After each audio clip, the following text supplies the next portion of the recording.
This is Innovate Today with Scott KILMARTIN. Good morning and welcome back to Innovate Today. My next guest solved her own problem, had a car accident, had some challenges with clothing and developed her own range. Penny Webber, thank you for joining us. Thank you, Scott. What is your business, Recovawear? Recovawear is a rehabilitation clothing line that's based around adaptive clothing, so easy to use, and it's designed specifically at the moment for hip, shoulder and knee reconstructions, so anyone who's got a limb injury that needs assistance. I, having snapped my Achilles tendon, have real knowledge of how difficult it is to dress yourself as a grown man. Can you give us a look at some of the products and show us how it might work? I noticed one of the videos is around someone that might have a broken collarbone, how you get a t-shirt on. Yeah, so I'm actually wearing a t-shirt that would be specifically for something like a broken collarbone. So this one's got an opening under the arm, so I can just literally have this arm immobilized, pop it straight open and straight off. Fantastic. Yeah. Such a simple thing. So simple. It is one of those, why hasn't this existed? Right. You had the accident quite a few years ago. 2009, yeah. And then it was 2015 that you started putting the idea. What made it pop back into your head? I was actually doing my second master's course, and it just happened to be one of those serendipitous moments where I was doing a class and brushed off this idea that obviously happened in 2009, presented it in class, and it just happened that there was someone in the class that could facilitate doing research at Cabrini Hospital from that. So he said, look, love it, need it, get in contact with me once you're ready. And so I got them into production. We went in and did research for Cabrini with 7 units. There were t-shirts, singlets, pants, and from that information we ended up with boxer shorts, etc. So it was quite an amazing experience. Now you're part of the latest cohort intake of the MAP program that's part of Melbourne Uni. Mm-hmm. You've got some business experience. You've gone through entrepreneurship courses. You've run businesses before. Mm-hmm. Why would you go into a program like MAP? What do you look to get out of it? MAP's an international program, so in terms of the context and supply chain, so I mean I'm completely aware of my blind spots, if you like. So my experience previously was managing bands and entertainment businesses. So entertainment a little bit different, right? Entertainment versus it's still merch, but not exactly quite, right. Not quite the same. Right. Black t-shirt. Exactly right. So you just need that's a blank, so you can, and we will move to print on demand as well, so that people can individualise their products as well. So I'm guessing products like this have existed, but they weren't particularly stylish. I don't want to use the word nana, but they might have been a bit nannerish, the ones I've seen in the past. Yeah. You've kind of made them stylish but functional, which is the thing that I like, to the point where you really can't tell. It's not obvious what you're wearing, that it's got holes and little bits of Velcro, or the ability to take it off and put it on quickly. Was that the mindset? Yeah, exactly right. So when my accident happened, I literally had a hospital gown slung over my right hand side and left for a week in a hospital gown, just sort of saying good luck, So I was given a metric, which was by the end of the week I needed to be at the rehab centre to do some physio, and I had nothing to wear. So that was my kind of motivation to develop what ended up was like 3 singlets to get me to that process. And we all revert. I mean, I know in my situation with my leg, where post-surgery, you're either in tracksuit pants or pajama pants, or it's kind of like, and then you don't really want to go outside because they look like pajama pants. Exactly. And you're like, this doesn't work. No. And look, as well, for some people, it can be skin irritation. So people can have expansion or swelling in their body. The tags can irritate, so that's all the things that we're sort of taken into consideration in developing these projects as well. All right, so where you're at now, you've got a range. They are for sale. Yes. How many have you sold? How are you selling them?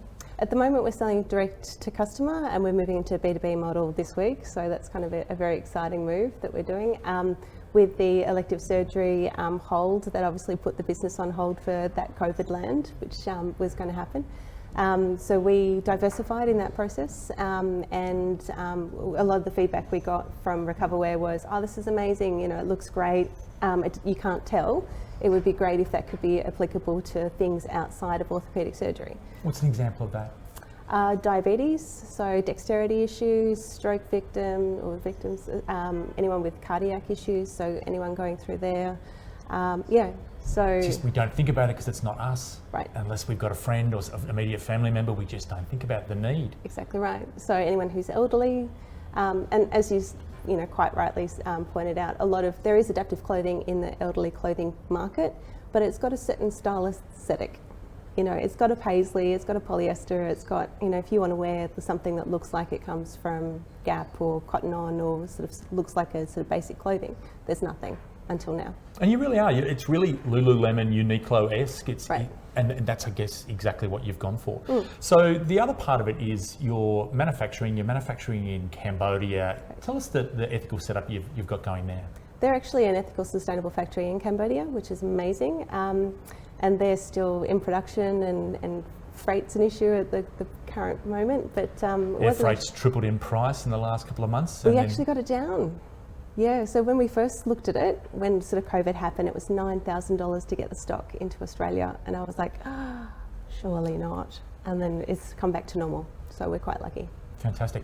So you mentioned a program at Cabrini Green or Cabrini Hospital. Tell us how you mentioned how it came about. What's involved in that, and what do you look to get from it?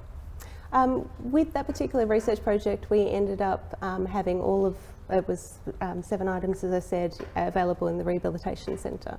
And I guess with that particular aesthetic, it was people from all walks of life. So it wasn't necessarily just orthopaedic surgery, it was people who had got diabetes or stroke victims or, any number of issues that they might have. So I guess early on we sort of had that baptism of fire. It was like, okay, well, these could be good for some people, but not necessarily everyone. That was really amazing insights that we got out of that. I imagine it's a volume, but in a really immediate feedback loop too. Right, exactly right. And I guess most invaluably it was the things that we hadn't considered and things that were a problem for a lot of people. We all know about the hospital gown. That's another issue in itself, but things like underwear are very, very difficult. So I heard from a 18-year-old that he had a knee reconstruction and he was reliant on his mother to put his underwear on for 7 months, which... Not ideal as a teenage boy. No. Right. So, something like a boxer short that can open up that looks completely and utterly normal is something that a 16-year-old would love. Not having the knee reconstruction, but certainly being able to wear. It's the aftermath. So did Cabrini buy the product from you? How does the transaction or the mechanism work? Yeah, they can directly through the B2C model. So there's quite a number of supply chains that work through the hospital network as well. So, and we're actually in the process of being registered with the NDIS. So all of those things will become a lot easier very, very soon. So at the moment we're not directly supplying, but we will very soon. You mentioned that you're selling in the hundreds now. We get the crystal ball out, we give that a polish. What is a couple of years down the track? Hopefully we'll just park COVID over there. Sure.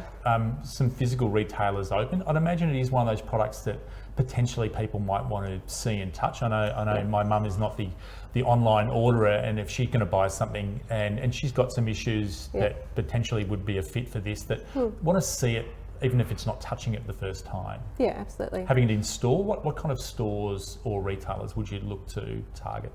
In the immediate short term, we're going directly into the hospital chemist network so that people so they can literally go downstairs, touch and feel it and purchase it online. So they're not holding stock in the space, but they can actually then sort of consume it directly. We've worked out that in a normal circumstances, we can actually get a unit like this to someone's bedside in 3 hours. Wow, that's great.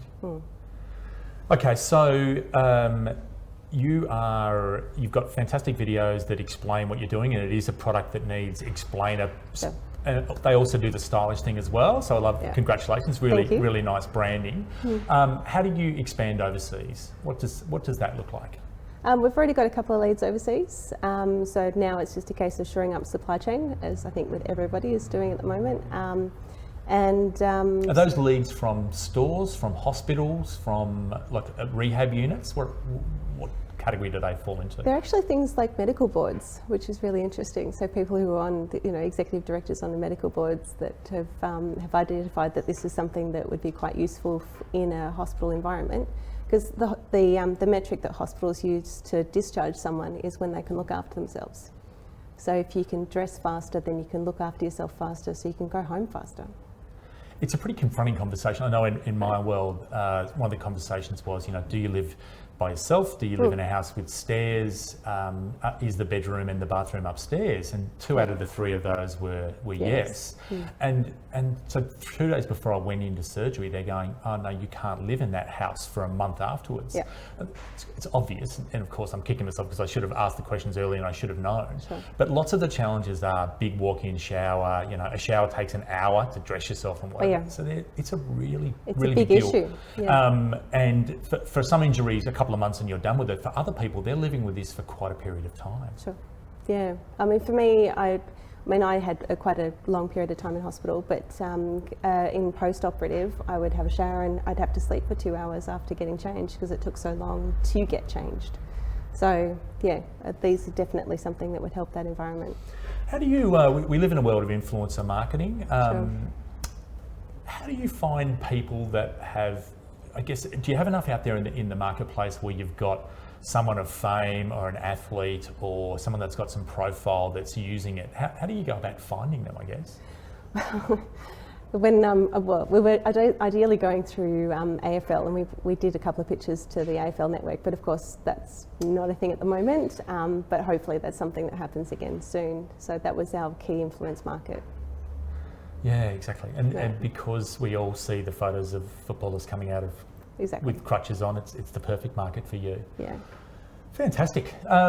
Structure of the business. Do you own it? Is it bootstrapped, funded? Where are you at with that? I own it and it's bootstrap funded. Yeah. So I've got an amazing set of advisors, so I'm very, very fortunate to be able to draw on their skill set and network as well. Are those your advisors partly of the medical fraternity, partly fashion? Yes, they are. It's a weird mix. It's a really weird mix. And you need to sort of almost take that information and split it because it's very different. Yeah. So the concerns of the fashion market are very different than the concerns of the medical market. I know, talking to people in the consumer product industry that are selling green products, that it's got to be cool enough to buy, even if it wasn't green, is one of the things that often comes back to, which means you've got to figure out a way of doing packaging, and packaging is obviously challenging with green and eco, but without some kind of packaging, often it doesn't get off the shelf, so it's a little bit chicken and the egg. It is. Do you think, if you had to break down the percentages of why people buy it, obviously functional need, but what do you think is the fashion function mix? I was really, really surprised in the Cabrini testing just how much fashion was a part of it. I'm surprised people would admit it, because most people go, no, it's not, but I won't wear it. Right. Yeah, so fashion was a really, really high contender in barrier to entry at that point in time. And fashion's so malleable, it changes so often. So that was quite a challenge. In terms of the ethical, sustainable element, with the research, we found that the patients didn't really mind whether or not it was ethical, sustainable or not. But I personally had an ethics problem with sending it and having slave labour make some clothes for $5, and that might help someone in Australia. So I personally had a disjunct with that. So I went to the effort of making sure it was ethical, sustainable, and that the supply chain was nice and clean. They're in the process of being registered with B Corps, so they're at that kind of level, and they're amazing supply chain, and I'm very, very happy. The quality of it's amazing. The packaging, I've made sure that that's all eco-friendly as well, because same problem, but it is a problem. Like, how do you get something on a chemist shelf in a box with the plastic? And, challenging. Yeah. So. Penny, thank you for coming on. How do we find Recovawear? Recovawear.com, ROCOVA wear.com. Good luck with it. Well done. It's a fantastic product, and good luck with the MAP program. Thank you.